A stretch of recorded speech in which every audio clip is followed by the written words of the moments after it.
This is a beautiful morning here in the Copacabana area of Antioquia. Copacabana is right next to Medellin, but I'm here in the countryside in the mountains.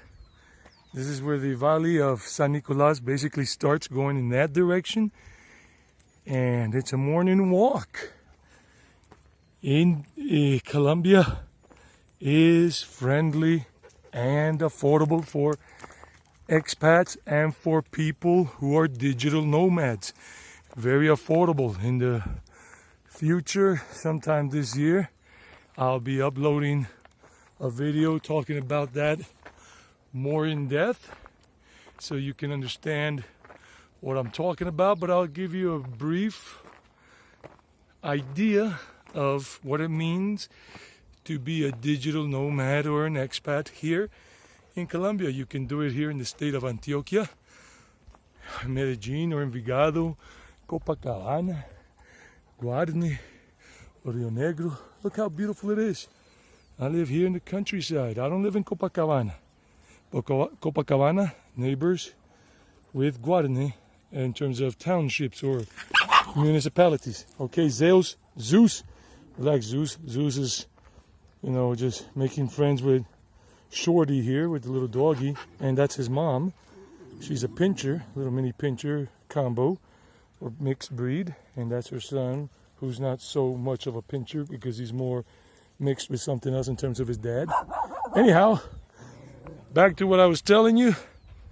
Okay, this is Sweet Wanderings with Edwin Toro, coming right at you here on a beautiful morning in February 2021. So I'll just talk about it, but I'll give you more details and information as time comes on or passes by. You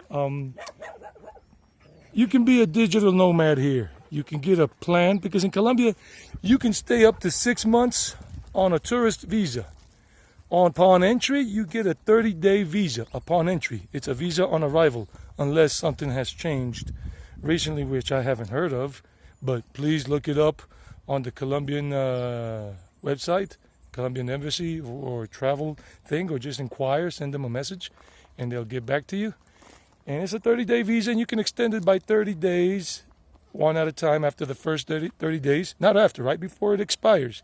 You got to do it with the legal channels, make a deposit or a transfer with the bank that represents the Colombian government for visa extensions, and then you got to take that receipt, whether it be given to you physically at the bank or you print it out because you did it digitally online with the bank and everything.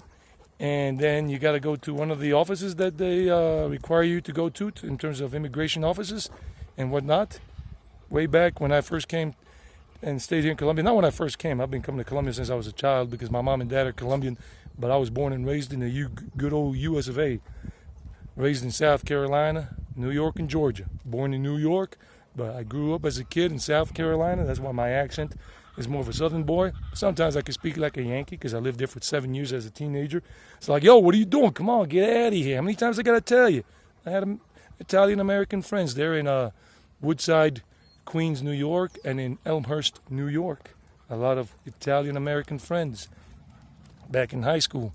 So anyhow, enough of looking at me. Look at the beautiful stuff here. That down there, towards that way, more or less, is Copacabana. Down that way, and towards that way is Girardota, another town.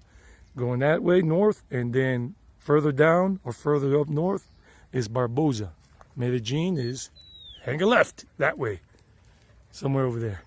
And Rio Negro is in the distance over there. That's where you arrive to the international airport in Rio Negro. Look out. I mean, this right here, this area, it's always usually quite foggy in the morning at times of the year. Rainy sometimes. Right now we've been having a lot of summertime.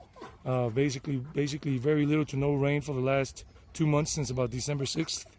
So anyway, what I'm telling you guys, you can be a digital nomad here. You can get a mobile phone plan with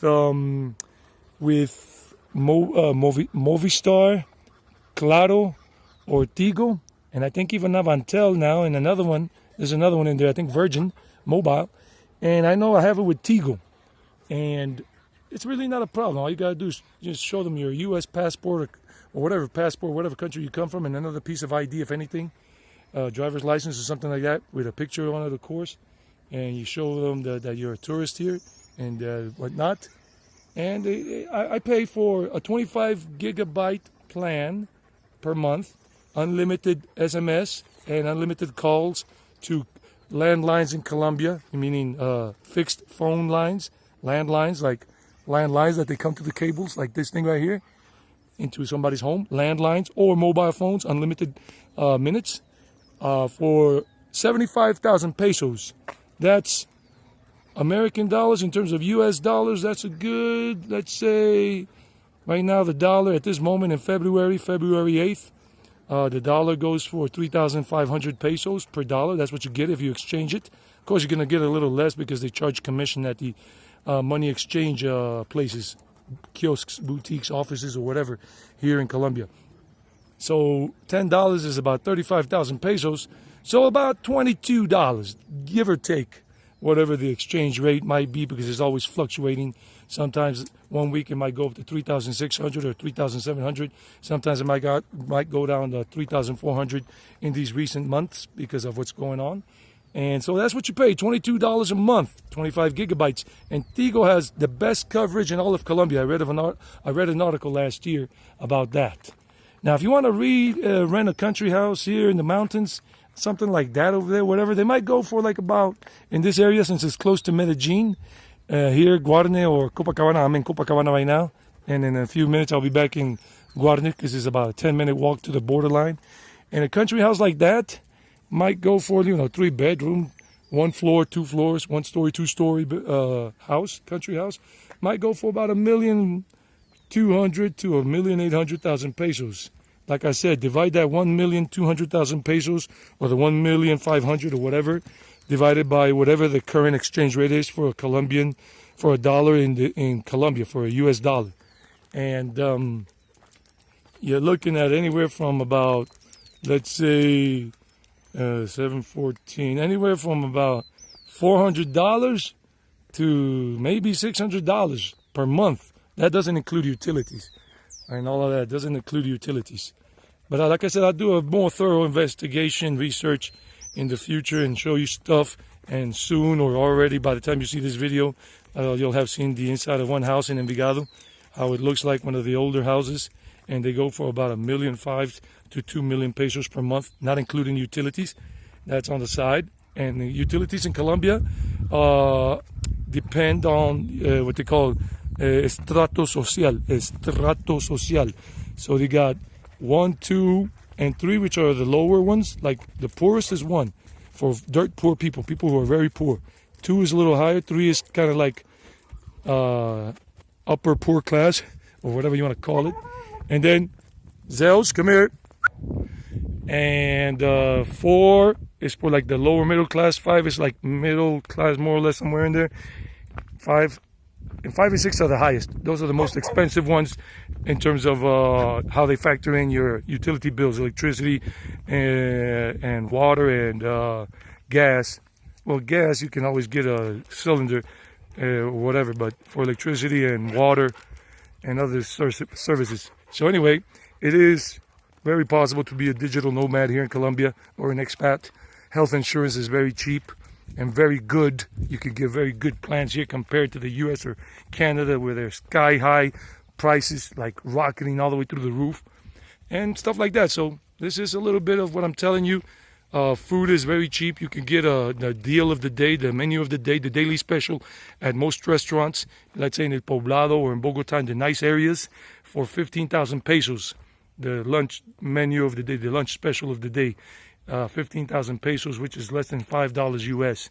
And public transportation, you pay 2,200, 2,300, 2,400 pesos for a metro ride on the metro or a bus and stuff like that. And that's like $75 US, 75 cents US. Anyway, I hope you like this video. Expect more in the future from this travel vlogger. I'm a travel vlogger and I'm an English language teacher. Catch you later, guys. Bye-bye.